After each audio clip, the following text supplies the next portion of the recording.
我是万万没想到，把酱油倒入五花肉中泡上3天3夜，就能得到一份比腊肉还要好吃的美食。这才是五花肉最好吃的做法。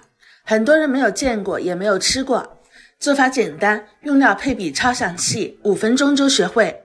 嗨，大家好，我是小苏。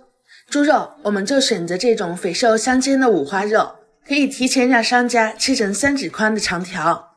用刀先把猪皮给刮一下，刮去表面的杂质以及油脂，像视频中这样即可。